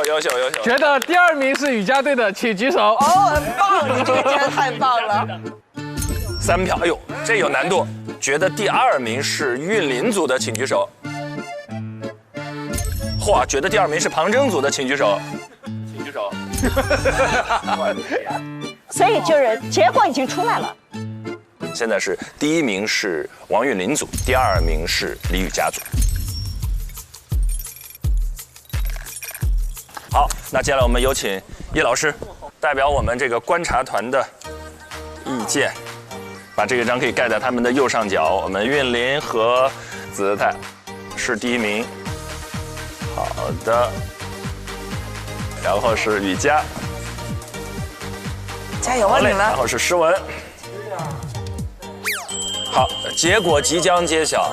此刻呢，我相信弹幕也已经心跳加速了。我需要给在座的各位，还有屏幕前的弹幕的凹粉们一个温馨提醒啊！此时此刻可以呼吸。那我们到底最后结果如何？最后一段 VCR 一起来看。我们在这儿把前2组选出来，每人都说说自己的想法吧。我真的好难选，我真的觉得太难了。啊，他们也觉得好难选，跟咱们刚才是一模一样。芷兰女那组还是比较好的。而且的确，可能采访对象也比较好，能够讲出很多故事，给到我们很多不知道的东西。然后林蔚整场她表达非常好，虽然话有点长，但没有纯情绪表达，她是有她的逻辑在的。但是呢，她没有能够打破孟雨桐那个壳。但是就是端上去没下来。这是有一个缺陷在的。孟羽童那组呢，我能看到他们每个人的巨大进步。我现在回想，杨利伟第一轮采访易老师的时候那个状态，和今天采访羽童的这个状态，那绝对进步太明显。我觉得这个是不是跟您之前做了非常久的一个记者还有主笔有关？就是这些大量的练习对您后面做主持人有一些积累和积练。累吗？你觉得在格力上班的时候，你觉得你的前老板他是一个什么样子的人？松弛多了。对他第一次太紧张了。太紧张。然后 Fly 这个呢 ，Fly 它对我是有难度的。我把我放在韵玲那个位置，我觉得我事先我得准备很多，因为我完全不了解这个领域，很多在我看来很复杂的问题，他没有一次看他那个稿子，非常充分的准备，姿态功不可没。我同意。庞征他有相当长一段时间已经把自己和张春的关系变成一个我在倾吐我的问题，然后获得了某种心理治愈。如果你按好看的话，者来女跟张春一定最好看的2期。对，嚯！但如果你要按考核的标准的话，庞征他有真诚换来真诚，但很多时候其实并不是他问出来的。哎呀，跟易老师一模一样啊！英雄所见，果然略同啊。所以我们现在有一些纠结，我可能更倾向于 Fly 这一组。你们先讨论一下，也许我还会变的。Fly，yeah。庞征的确是真诚，面对真诚，而且他抛弃了他整个的采访提纲，就是为了能够让自己的采访嘉宾更投入的来跟他进行这次访谈，这也相当不容易。可他确实，尤其到后半段，他忘了他自己的身份了。庞征那个不会。这叫偶然，但是这个偶然怎么评价呢？他的经历真的就碰巧很极致，尤其是张春说，我之前来的时候还是带着一点情绪，但最后我完全放下了。所以我觉得在这点上，其实是庞征挺真诚、挺勇敢的，而且他也没有完全忘了自己要问什么，他还是问了几个还蛮好的问题的。姐，你有遗憾吗？就那几个追问让我觉得很舒服。但是我就在考虑一个问题，某种程度上2个人经历如此相同，有极大的偶然性。那如果把韵玲放到这里来，肯定不会是这个效果，因为韵玲没有这样的故事。那如果把庞征放到韵玲那里呢，会是什么样子？我也很难想象。但是话又说回来哦，像张春这样的嘉宾，是一个你很难去主导他的嘉宾，你怎么去问他你从小到大的故事呢？我不是说让庞征去主导他，我就觉得整体表现的这个状态是就是我也在想这个事情偶然性的这种碰撞在一起的感觉，所以我相对来讲对韵玲那组稍微往上看一点。雨佳呢？他们也要举手了，我感觉。他们指定也争到不行。所以你心目中的前2是？你的选择是什么？我倾向于给到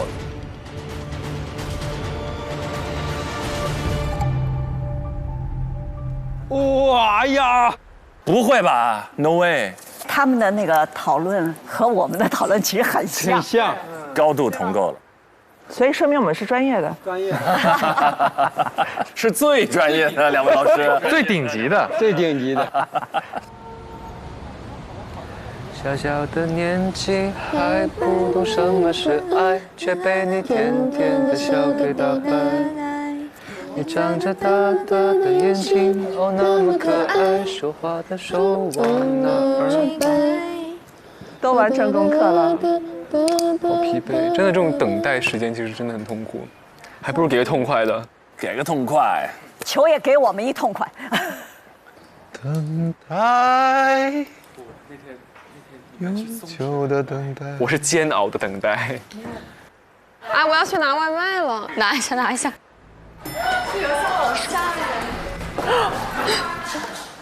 快下去拿了，上来吧。还可以吗？可以吧。您的那个老师拿上来了。爬出来4个代教老师。没事，我快去拿，应该来得及。他在暴露。嘘，陆羽老师在外头。也就是刚到吧，别早就到了。好家伙！你看我说，开门就4个老师。老师们回来了。老师好。是要马上厕所吗？我们拿外卖。要去拿。好，拿了马上回来。哎，我们还以为你在电梯口等我们呢。迎接。嗨，老师们好。好，老师们好。Hello， 你们都吃过饭了吗？哎，吃也没吃。如释重负吗？又结束一个。算是。如临大敌呀，这是。对，是如释重负。看看老师们回来，其实你怎么去？不敢看。来，各位同学回到工位。对，待会儿我要发邮件了。Oh my god！ 这个邮件。啊，可怕的熟悉的声音又回来了。求给一痛快的。发吧。但我感觉我大概率知道结果。无论怎么样，都很棒。你看嘛，我不看，我看你的表情，就是平淡就是平淡，然后开心就是开心，好不好？你不要演。好好好。好难呐！我先把我的邮件打开。雨佳还是有信心，自己都会有感觉的。是，但是他们对其他3组是完全茫然的。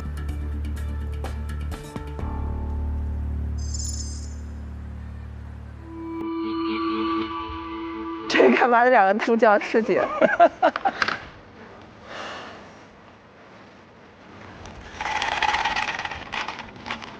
他手都在抖，肯定都紧张。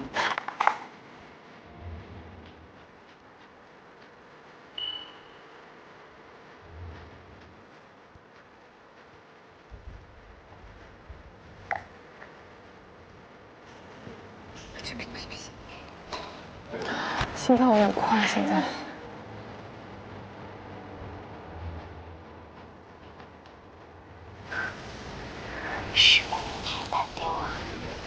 诗文太淡定了，就是知道自己有。不要再等了灯了，不要再等了灯了。没有邮件收到是没有这个声音的。你那个电脑怎么老响了？对吧？因为有人给发消息。大家现在谁都忍受不了任何一点声音了。给个痛快，给个痛快。给我们看一下结果好吗？哇，你别折磨我们呀！来了。来。OK， 大家收邮件吧。感觉像我们猜测成功一样。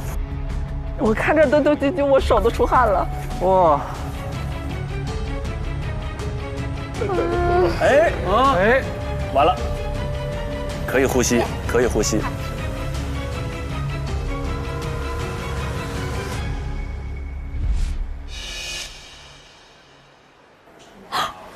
雨佳，骂死他！骂死他！骂死他！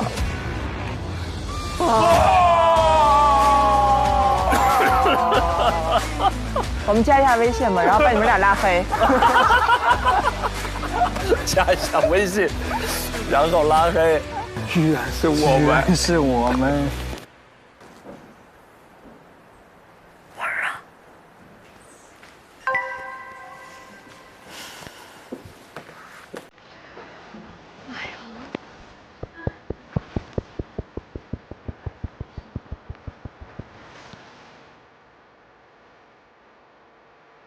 就是李雨佳和张诗雯没得说，我觉得是非常成熟的一个采访，就是成熟到我觉得这不像是第一次采访。什么在羊圈里唱歌这事儿，我还一直真挺感兴趣的。大家的反应和反馈，你是有预料到的吗？就是那一刻您在想什么呢？改名字的这个过程和您的脱胎换骨是有连接的吗？对您来说是一种压力吗？在参加歌手，很多的人可能对咱感觉有一点，哎呀，听不懂你的胡说。你有没有就是被打击到过？被打击的不要太多。走起山西，寒潮我觉得很亲切的。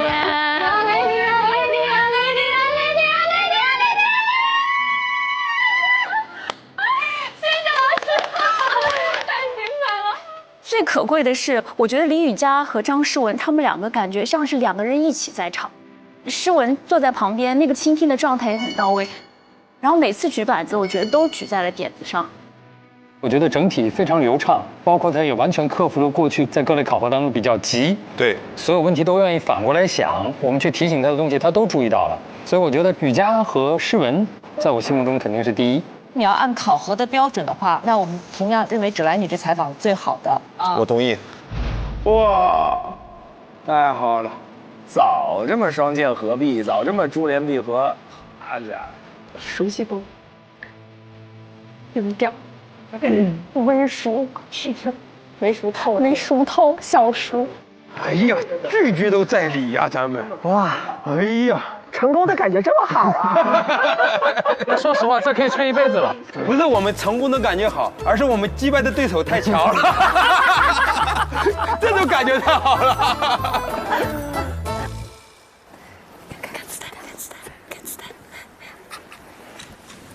哎呦，太开心了，开心了，开心了，不容易。哇哦，30分喽！感谢信任，感谢信任。这个真的要感激韵林，两个人搭档很默契。耶，可以，我很满足，我非常满足。庞征有他特别可贵的地方，但我们今天比的是采访的能力。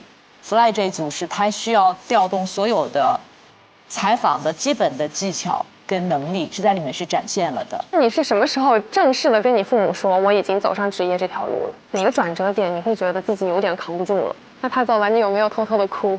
但事实证明，在19年的那个冬季赛，你也确实把它切了，就是那场比赛你们队里也闹了一些矛盾。那然后是怎么解决的？一人给自己的一把呢？谁先打的？我先打的。其实通过刚刚跟你的交流，我也感受到，就是一个冠军选手，不单单是你的故事有一飞冲天，还有更多的是卷土重来。确实技巧上，王韵林更像主持人，更成熟一点，更老练一些。对，我也比较倾向于第2名给到韵林，就是 Fly 这组。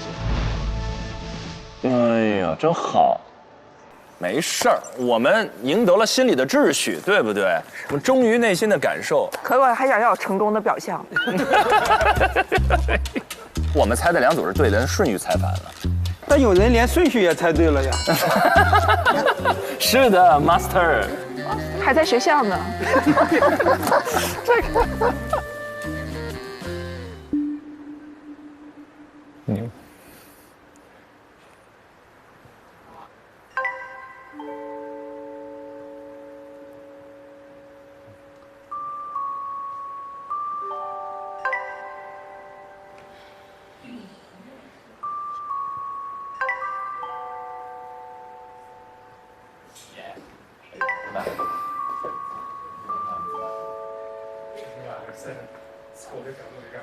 我们这点东西不行。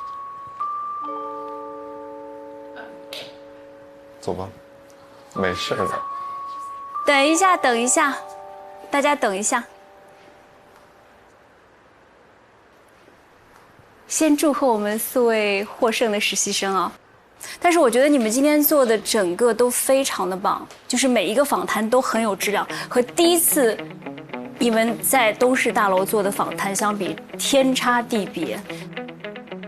所以要恭喜你们每一个人，也要感谢你们每个人努力付出。然后呢，还有一个额外的惊喜要给大家。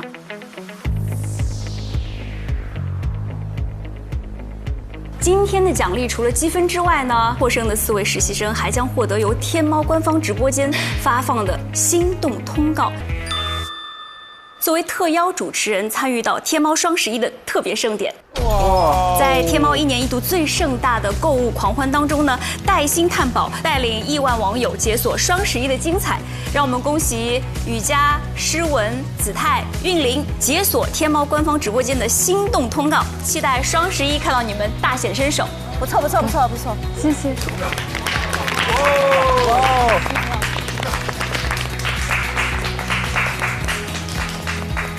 好，那张旭老师，我们接下来是要，我们简单的做一个复盘，然后该吃饭吃饭，该回家回家。好，我是获得一次带货的机会吗？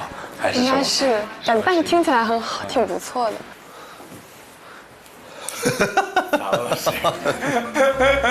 咋了？来，描述一下你们的心情。非常满足，非常开心，非常兴奋。干嘛？这 AK47都压不住了是吧？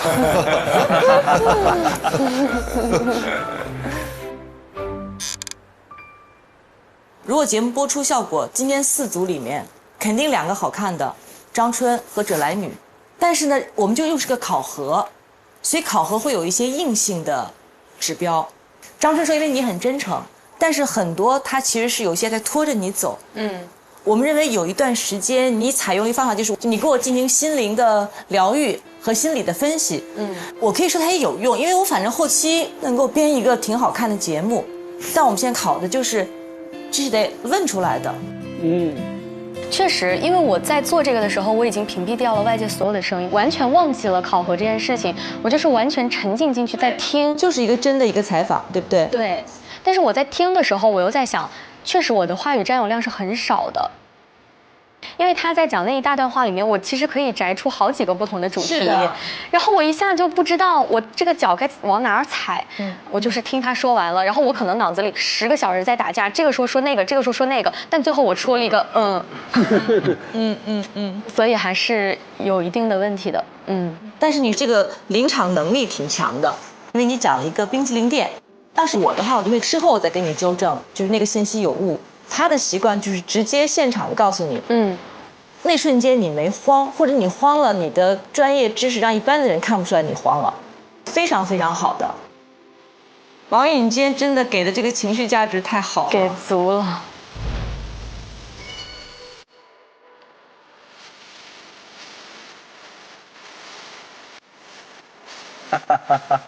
王宇已经开始艺术创作，太可爱了。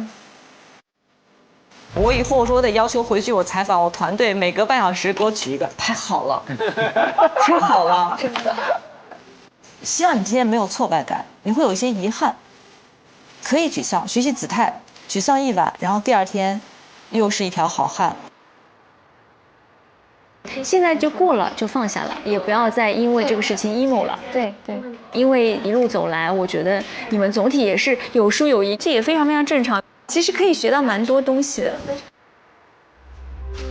通过你们2个合作完成的这个访谈，让我对者来女有了一个更全面的、深刻的认识。而且这个第一是我们4位老师没有任何疑义的公认的结果，所以我觉得这是你们2个人一起团结协作能够达成的一个最好的结果啊！班长和学习委员一起给你们班争了一个第1，非常好。谢谢老师。行了，今天可以开开心心睡一觉。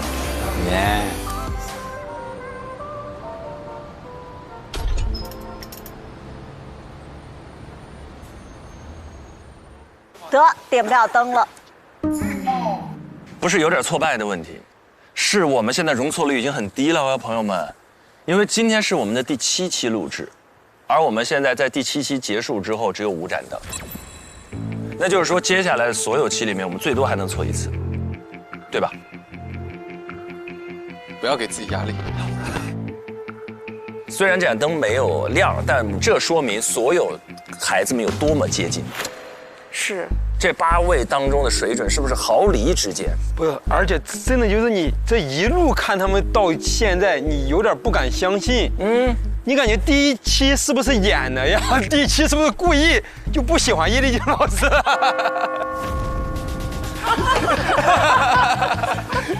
下一期合同，我经纪人呢可以。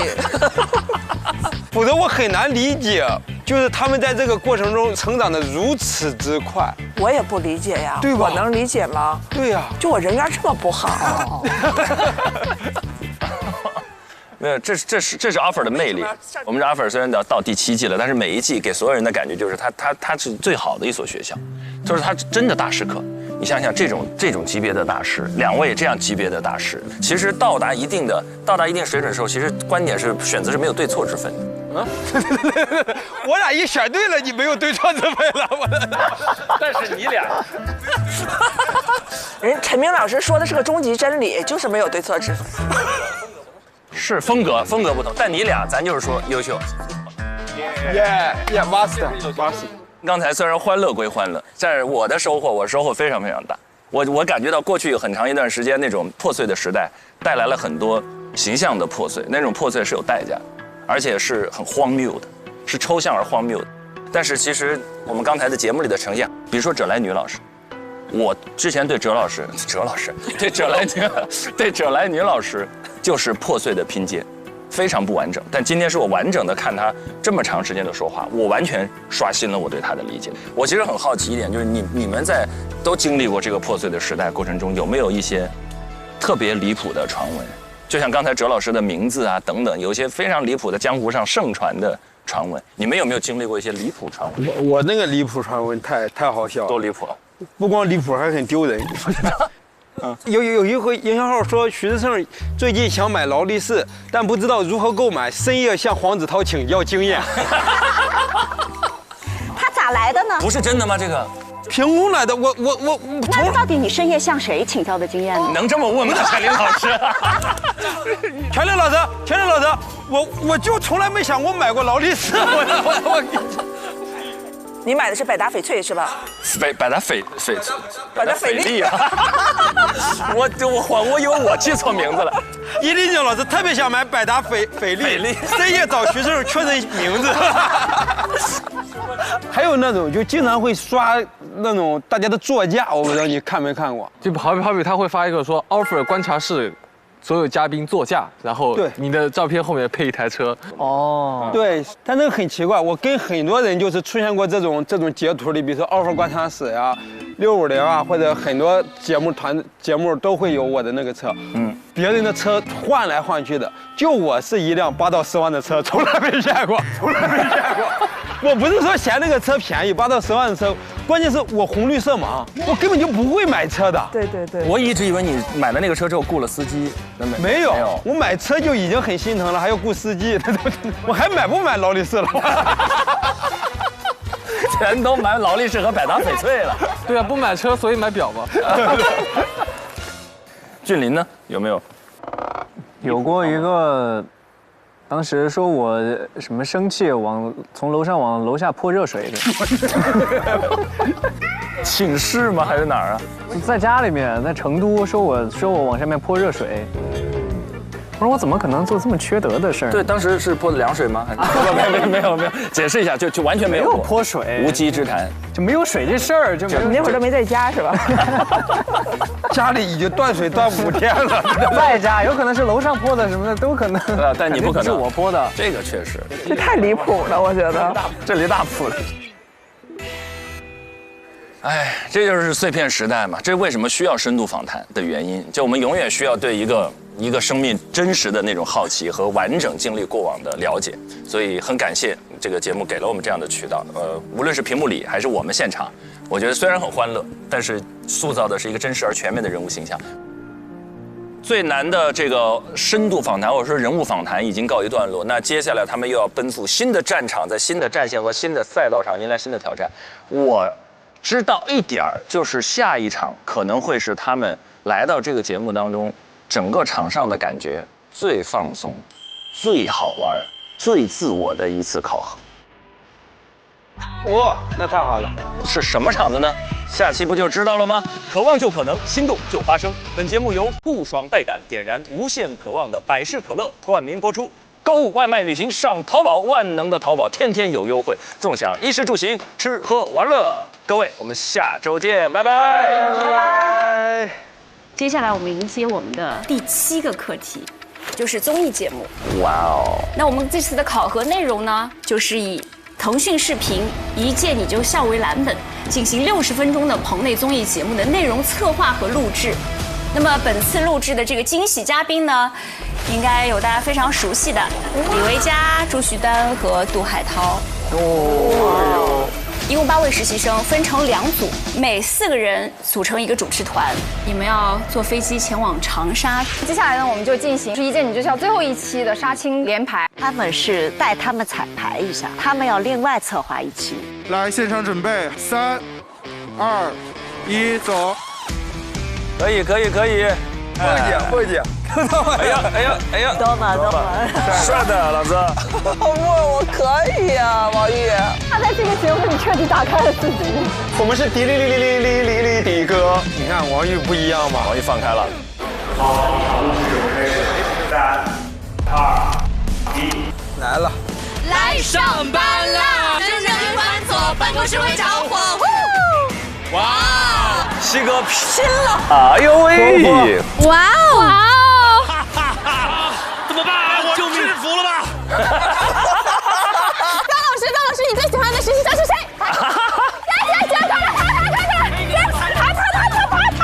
西哥！不行，豁出去了！这娱乐节目好不好看特别简单。一定要拼命。陈经理接到了一通电话，等一下还没完呢。为什么这么多戏份我们彩排都不彩的呢？再给你2句话的时间。因为主持人他不是助兴的，他是泼冷水的。上一轮比分我们是赢了，这一轮比分他们追平了，他们队就获胜。不是你们这规则有问题啊！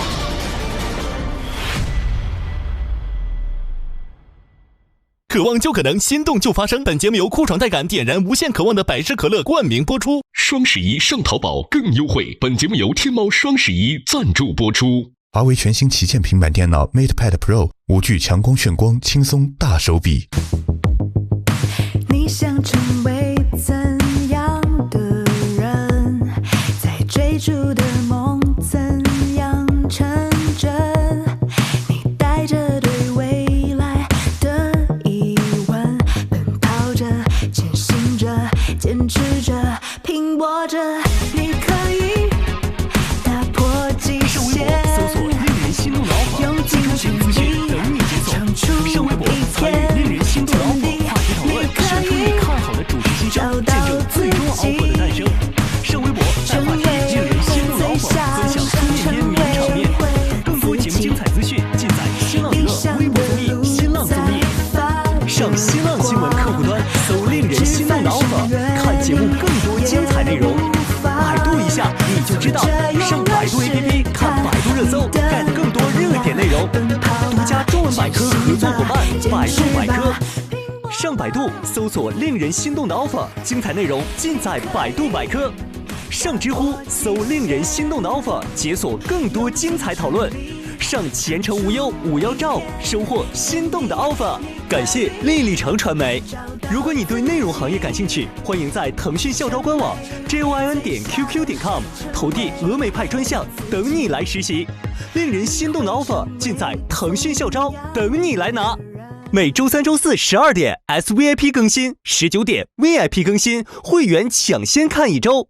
周5 12点 SVIP 抢先看加更版，19点 VIP 会员专享，看更多精彩内容。周6 12点 SVIP 抢先看衍生，陪你看 offer，19点 VIP 会员专享。